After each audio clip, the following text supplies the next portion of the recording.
मित्रमैत्रिणींनो, BK kitchen तडकामध्ये आपलं स्वागत आहे. आज आपण बनवणार आहोत खारीक खोबऱ्याचे लाडू. त्यासाठी लागलेलं साहित्य व प्रमाण ते पाहूया आपण. त्यासाठी लागणारं प्रथम साहित्य आहे खारीक. खारीक घेतलेले आहे पावशेरच्या आसपास आहे, म्हणजे 2-3 वाट्या, 2-2.5 वाट्या किंवा 3 वाट्याही घेऊ शकता. हे साठी लागणारं 1.5 वाटी खोबरं, 1 वाटी बदाम, थोडेसे पिस्ता घेतलेले आहेत, जास्त आवडत नसल्या कारणाने थोडेसेच घेतलेले आहेत. हे आहेत 1 वाटी काजू आणि काही सीड्स घेतलेले आहेत. ह्या सीड्स मी खूप करून पाहिलेलं आहे आणि ह्याने छान खूप चव येते, त्यासाठी हे मी सीड्स ऍड केलेले आहेत. तर हे प्रथम आहे चारोळी, हे पंपकिन सीड्स आहेत, हे वॉटरमेलॉन सीड्स आहेत, हे गुमुज म्हणून सीड्स भेटतात ते एक आहेत, आणि हे आहे तूप. हे सर्व 2-2 चमचे घेतलेला आहे आणि तूप 3-4 चमचे घेतलेला आहे. जसे लागेल तसं आपण तूप ऍड करूया. तर चला या आपण कृती करायला घेऊया. प्रथमतः काय करायचं, गॅस चालू करून घेऊया प्रथम, आणि आपण आपल्या सोयीनुसार त्यात तूप घालून घेऊया.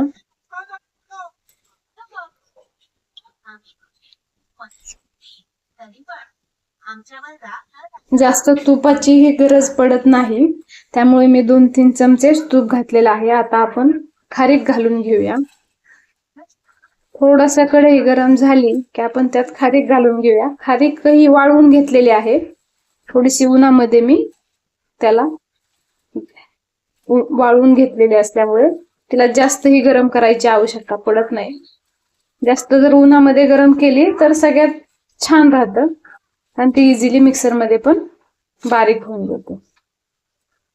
आता आपण पहिले खारीक भाजून घेऊया. नॉर्मल तिला फ्राय करूया तुपामध्ये, जेणेकरून त्याला छान असा वास येईल तुपाचा. आपली खारीक फ्राय करून झालेली आहे, भाजून झालेली आहे. तर ही अशी भाजली की आपण हिला आता काढून घेऊया. मी हे बाजूला काढून घेते.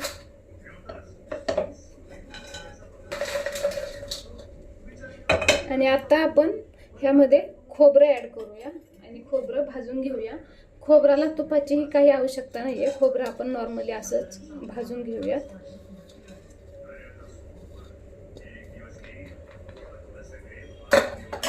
खोबऱ्याला छान असा लालसर कलर येईपर्यंत भाजून घेऊया.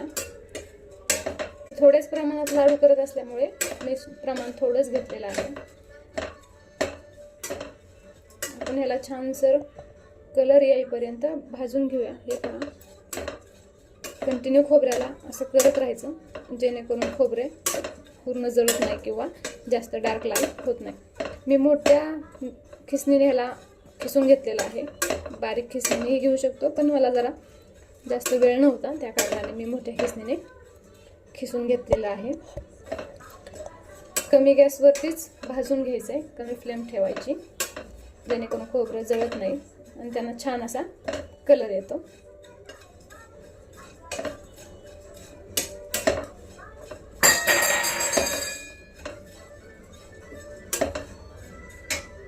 आपण ह्यासाठी गूळ पण वापरू शकतो, पण मला विदाऊट शुगर किंवा करायचं असल्यामुळे मी गूळ ही घेतलेला नाहीये. ओरिजिनलीच खारीक खूपच गोड राहते, त्यामुळे फक्त खारिकेचाच चव त्यात उतरते. तुम्हाला हवं असेल तर तुम्ही थोडा गूळही घेऊ शकता, जास्त गोड हवं असेल तर.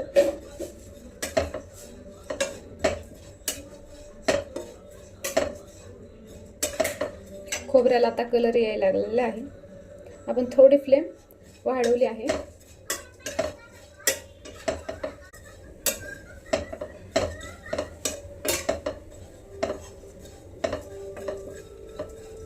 बघा, खोबरं पण खूप लालसर झालेलं आहे. आता खोबऱ्यालाही छान कलर यायला लागलेला आहे. तर आपण फ्लेम कमी करून खोबरंही काढून घेऊयात.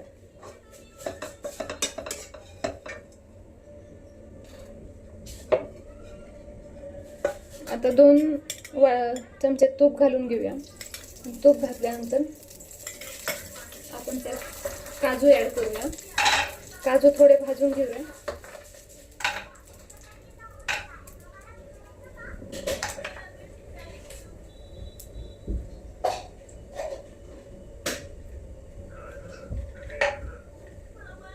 काजू टाकलेले आहेत. आता आपण थोडे काजू पण फ्राय करून घेऊयात. काजू थोडेसे कलर येईपर्यंत.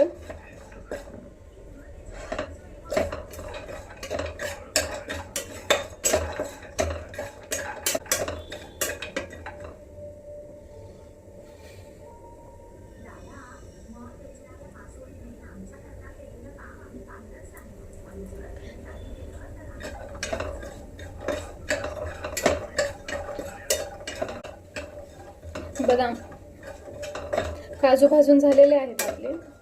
तर आपण काजू काढून घेऊया. जास्तही त्यांना खूप लाल होऊन नाही द्यायचे, कारण मग परत जळकटल्यासारखे लागतात लाडूमध्ये. आपण काजू काढून घेऊया एका प्लेटमध्ये. आणि आता परत 1 चमचा बदाम घालूया. तूप घालून त्यात बदाम घालून घेऊया.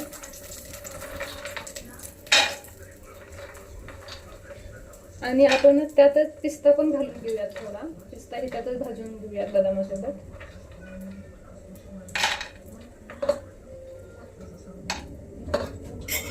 हे दोन्ही याला आपण छान असं भाजून घेऊया.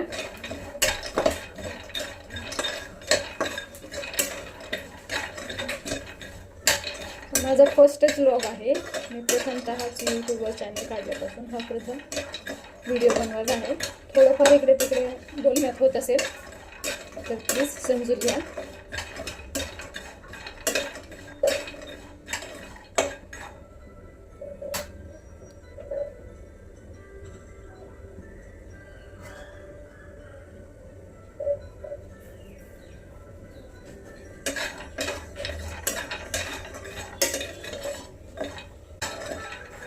बदाम पण आता छानपैकी मस्त असे क्रिस्पी क्रिस्पी भाजून झाले. आपण बदाम काढून घेऊयात.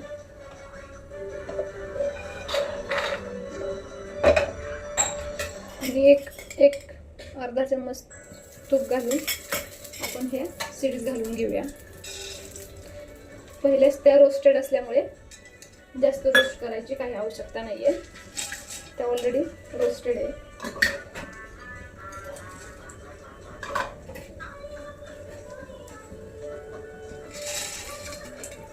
तिन्ही सीड्स टाकून घेऊ.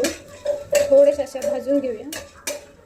जास्त रोस्ट करायच्या नाही, कारण त्या रोस्ट करूनच ठेवलेल्या आहेत किंवा पॅकिंगमध्ये जे वापरतात त्या रोस्टेड आहेत. फक्त गरम करून घेऊया नॉर्मल.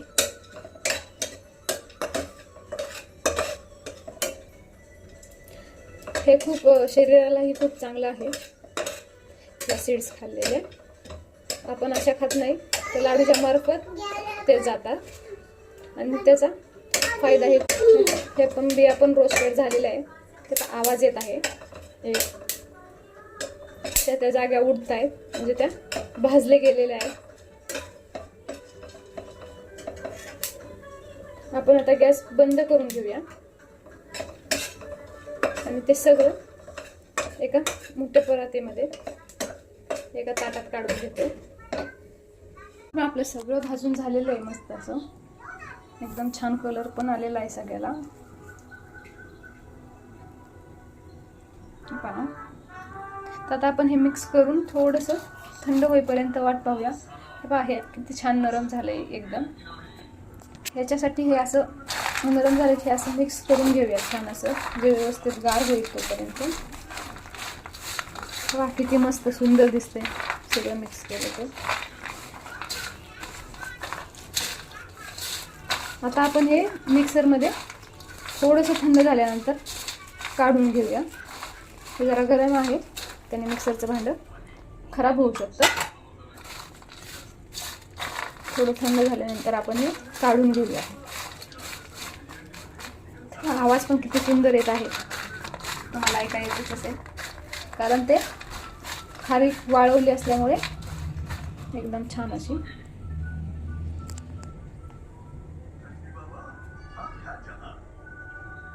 हे आता थंड झालेले आपण मिक्सरच्या भांड्यामध्ये टाकून काढून घेऊयात. प्रमाण थोडं थोडंच घेऊया. आपण आधी मिक्सरमधून काढून घेऊया. माझं हे मिक्सरचं भांडं खराब झालं असल्याने मी हे ज्युसरचं मिक्सर वापरते. ते आपण ग्राइंड करून घेऊया.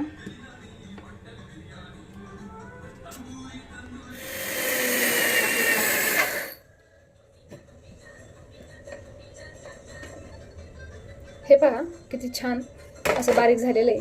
आपण हात लावून पाहू शकतो की आपल्याला पाहिजे असं झालेलं आहे का. एवढं बारीक खूप झालं हे पाहू शकतो तुम्ही.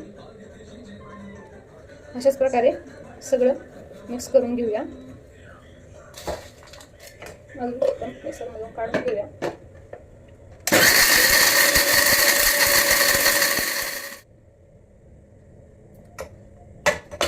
हे पहा किती मस्त सुरेख असं बारीक झालेलं आहे, छान असं. आता हे सर्व एकजीव करून घेऊया छान असं.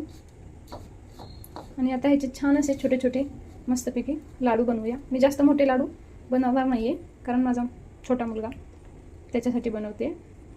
त्याला असे छोटे छोटे लाडू लागतात. हे गरम गरम असतानाच बांधले तर एकदम छान गोल असे तयार होतात. हे पहा किती छान छोटे छोटे मस्त असे लाडू बनलेले आहेत आपले. असेच मी छोटे आणि आमच्यासाठी थोडे मोठे असे लाडू बनवून घेते.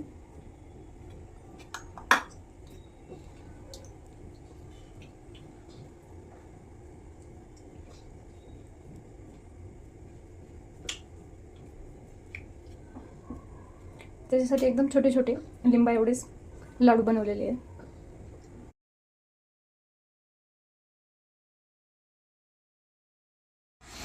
हे आपले लाडू बनवून तयार आहेत. छान असे एकदम खूप सुंदर झालेले आहेत. तुम्ही पाहू शकता. तुम्हाला जर लाडू आवडले असतील तर कमेंट करून नक्की सांगा लाडू कसे वाटले.